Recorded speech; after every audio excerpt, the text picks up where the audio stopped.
wato abin da ban faɗi ba a cikin wurin wancan taro na yi kuskure ni ma kaina da na ce bambancin Alhaji Mamman Shata da kuma Rarara shine kamar mutane biyu ne a sa su a tashar Kuka ta Kano ɗaya ya hau jirgin Turkish Air ta Makka ya sauka a Madina ko filin jirgin saman Jidda cikin awa 4 da rabi ɗaya kuma ya taka ƙasa sai bayan wata 4 ya isa to ne kuskure a'a yau ai masu cewa waƙoƙin shi za su tafi kamar na Shata wannan yan yau ne yara ne ƙanana ba su da tunani ba su da hankali ko ba su da zama da irin manyan mutane su lura da su ga abin da zamani yake ciki dan kwaro lokacin da ya shekara 30 da fara waka daga ƙarshe da basira ta tahi sai dai mataimaka ne da suke waka tare suka rika talaba mai sai dai shi ya rika masa an shi a cikin su wato in ka ga mawaki ya zo wuri ya ce yau fa Allah ya kawo mu in ji baka to shi kenan ma da wakin magana sarkin zazzau in mawaki ya zo ce yau fa Allah ya kawo mu to ya shekara 30 da fara waka ta kare ya koma layin roƙo kenan abin da nake cewa shine Shata yana da waƙoƙi guda 10,000 da kuma ɗoriya. A cikin waƙoƙin shi guda 10 akwai kashe-kashe na jigo-jigo na waƙoƙin Shata, kamar jigo-jigo 23. To akwai jigo guda 5 daga cikin 23. In ka ɗauke 5 kaga muna da guda 18 da guda ko? Cikin 5 ɗin nan muna da waƙoƙi na siyasar ƙasa, muna da waƙoƙi na siyasar jam'iyya, muna da waƙoƙi na siyasar mutum. Kamar da yake cewa Haji Gwamna Umar Dan Musa, kamar da yake cewa gaishe ka Kanti Bello, kamar da yake cewa kingibe kai hari sai manya kingibe. Akwai siyasar rijin ko kuma yanki, kamar da yake wata waka da cewa waga dugu birnin Upper Volta da ya je Upper Volta cikin 1954. To akwai kuma waƙoƙin siyasar ƙasa, siyasar ƙasa, siyasar jam'iyya, siyasar mutum, siyasar wuri. Kaga guda 4 kenan ashe ba 5 ba. Ita su waƙoƙin siyasar ƙasa su ne waƙoƙi na gwarzayen waƙoƙi na kira su a cikin littafi na. Su ne na azanna lafiya lokacin da aka yi yaƙi ko fitintunu ko kuma ana so a kawo wani sauyi ko canji a cikin ƙasa ko a cikin Afirka sai a kira Shata sai a ce to ya waƙa kan wannan manuhohi na gwamnati sai ya waƙa don azanna lafiya. Duk abin da ake so a yi ma jama'a ana cikin rikici ko tashin hankali to sai a kira mawaƙi sai a ce zannar da shi sai a ce waƙoƙi dan a gabatar da a faɗi muhimmanci wani abu da mutane su gani su hankalta. To ina ganin shi wannan mutum Rarara ko da sun haɗu da Shata sai dai su haɗu a waƙoƙin siyasa. Waƙoƙin siyasan ma shi siyasa ta mutum yake yi. Ban tsammani yana da wata waƙa daban ba in ba ta siyasa ta mutum ba. Dan da ni kaga ba sauraron waƙoƙin shi nake ba. To daga cikin waƙoƙin kaga shi ƙwara ɗaya ne kawai shi wannan kishi 4 gidan muhallin Shata kishi 4. To a cikin kishi 4 ina ganin inda suka haɗu waƙoƙi ne kawai na siyasar mutum tunda shi bai ma yin waƙoƙi na siyasar jam'iyya ko siyasar ƙasa. Ni dai ban sani ba tunda ba sauraron waƙoƙin shi nake. So da yawa wasu idan aka ce ga inda suka haɗu ga inda suka rabu za su ga kamar cewa kamar ana kwatanta ana goga su ne a wurin basira ƙwarewa da iyawa misali. Ai tsakaji Malam Zaharaddini. Lukman Kankiya. Duk shekara yana shirya taro na book fest. Book festival sorry. Festival of books.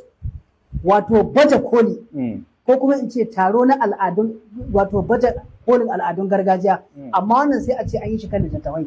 Ina tamanin wannan shine kamar kishi na 4 ko na 5 da ya gabata a jihar Katsina.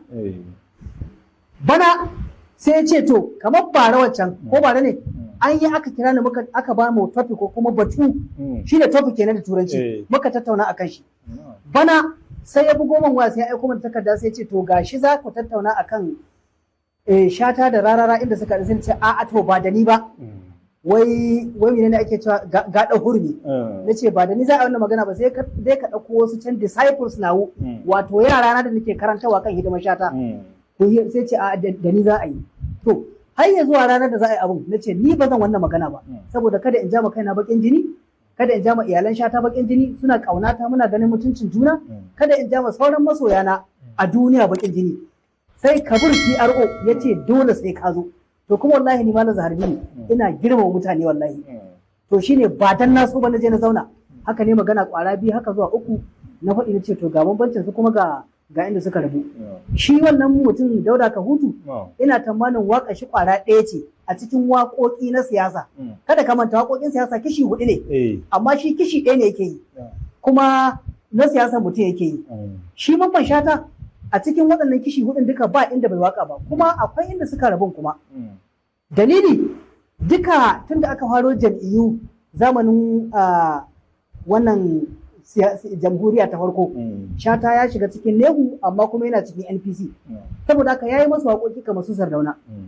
Har aka zo kan jama'iyyar GPP zamanin 79 zamanin su Shagari, ya yi chairman na jami'ar GPP a Funtuwa Local Government. Aka zo kan SDP 92 zamanin Babangida, Janar Babangida, ya yi chairman na SDP Funtuwa Local Government.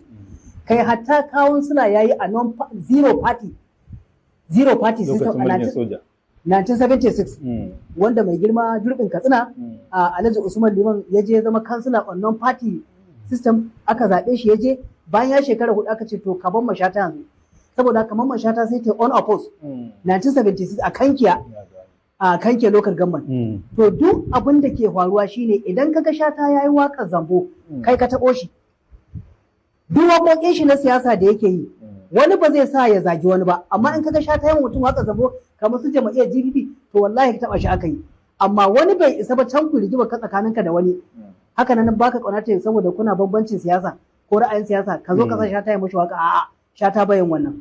To ka ji wannan kenan. To waɗancan jigo guda 19 da suka rabu bayan wannan jigo guda 4 da ake tunanin kawai shi ya haɗa su, in ma ya haɗa sun ma, to sauran waɗancan guda 19 duka shi wannan Dauda Kahutu baya ciki, saboda shi mawaƙi ne na 'yan siyasa. Ni ina ganin haka. Wato abin da ban faɗi ba a cikin wurin wancan taro, na yi kuskure ni ma kaina da na ce bambancin Alhaji Mamman Shata da kuma Rarara shi ne kamar mutane biyu ne a sa su a tashar Kuka ta Kano, ɗaya ya hau jirgin Turkish Air ta Makka ya sauka a Madina ko filin jirgin saman Jidda cikin awa 4 da rabi, ɗaya kuma ya taka ƙasa sai bayan wata 4 ya isa. To ne kuskure tsakanin Shata da Dauda Kahutu kamar mutane biyu ne ka aje su a Murtala Muhammad International Airport ta Lagos, ɗaya ya hau jirgin Turkish Air ko kuma Ethiopian Airlines ya tafi Atlanta jihar Georgia kenan, shine Atlanta ta America, awa 12 ne ba minti 8, awa 11 da minti 52. Dan idan ka tashi daga Lagos daga airport, dama ita bakin ruwa take airport din, idan ka tashi dama teku zaka bi kai ta tafiya har sai ka isa Atlanta, awa 11 da minti 52. Kamar wanda zai wannan tafiya kenan da kuma wanda za a ce tafi kasa. To ina ganin bambancin shi Rarara da shi mutumin na Dr. Mamman Shata kamar mutum biyu ne su tashi daga wannan airport state, ɗaya a ce tafi kasa kuma ruwa zaka bi teku, wanda zai bi teku sai shekara 50 bai kai ba, wanda ya hau jirgi sai ya kaci awa 12 zai ba minti 8. To bambancin su kenan. Sannan kuma bambancin su da ban haɗi ba a ranar wurin taro shine kamar bambancin hasken rana da kuma hasken fitila a Cibarbal. Abinda nake son haɗi kenan. Professor, so da yawa wasu suna kallon cewa da shi Rara din zai yi tsawon shekaru irin na Dr. Mamman Shata, kila zai iya zama ya kai wani matsayin da ba a tunani. Ba zai taɓa amma Dr. Mamman Shata ya shekara kusan 30 baya rayi. Amma har yanzu matasa da gidan kowa ma ana jin waƙoƙin shi. Wasu kuma suna kallon shi ranar ma ba ma ko ina ake sauraron waƙoƙin shi ba. Saboda ana ganin kamar wani bangare ne kawai kila na wasu mutane ne na siyasa da sauransu. Ta ya za ka iya hasashe ko warware ma al'umma cewa kila shi ranar idan aka ci yau bai raye ma kila waƙoƙin shi tare za su ta yi. Misali. Sabanin masu kallon cewa ai kila waƙoƙin shi ma za su tafi kamar na Shata. A'a, yau ai masu cewa waƙoƙin shi za su tafi kamar na Shata wannan ƴan yau ne, yara ne ƙanana, ba su da tunani, ba su da hankali, ko ba su da zama da irin manyan mutane su lura da su ga abin da zamani yake ciki. Shata, duk mutum akan halicci mutum ɗaya a cikin ƙarni ɗaya. Ƙarni shekara 100 kenan. In kuma ya tafi ba a ƙara maimaita wani a cikin wannan ƙarni, sai dai kuma wani karnin a wata duniya kuma Allah ta da wani. Duk mutumin da kuma Abubakar kuma shi kan shi ya riga ya faɗi da sarkin Katagum Alhaji Kabir Umar ya gaya mani, ya ce duk abin da aka yi a zamani in ya riga ya wuce ba a ƙara yin wani irin wannan. Ba za a yi wani mutum kamar Shata ba wajen yawan waƙoƙi da kuma hazaƙa da basira da kuma baiwa da ɗaukaka da Allah ya bashi. Kada ka manta waƙoƙin intuition da ya yi da kuma maganganun shi na intuition. Shi a Shata baiwa ta ɗaukaka shi, ba za a taɓa samun kamar Shata ba. Kuma daga bakin Shata duk wanda zaka ga ya zo da wanda aka yi a baya, ko ka san cewa ko ta sheke kamar budurwa, duk mawaƙi da ka sani a duniya yana tashe kamar budurwa, kuma duk waka ba ta wuce shekara 30. Duk mutum komin kwarjinin shi, komin girma ce, komin ɗaukaka da Allah zai bai, duk waka shi kowane ne a duniya, kuma ko daga wace ƙasa yake, ko daga wani ɓangaren duniya yake, waka shi wallahi ba ta wuce shekara 30. Ce man ɗan ƙwairo. Ɗan ƙwairo lokacin da ya shekara 30 da fara waka, daga ƙarshe da basira ta tahi, sai dai mataimaka ne da suke waka tare suka rika talaba mai, sai dai shi ya rike masa an shi a cikin su. Wato in ka ga mawaki ya zo wuri ya ce yau Allah ya kawo mu, in ji baka to shi kenan ma da wakin magana sarkin zazzau. In mawaki ya zo ce yau Allah ya kawo mu, to ya shekara 30 da fara waka, waka ta kare ya koma layin roƙo kenan. Wato nayi nazarin wannan magana ta wato baka toshi cewa duk mawaki waka ba ta wuce shekara 30, kuma haka ne.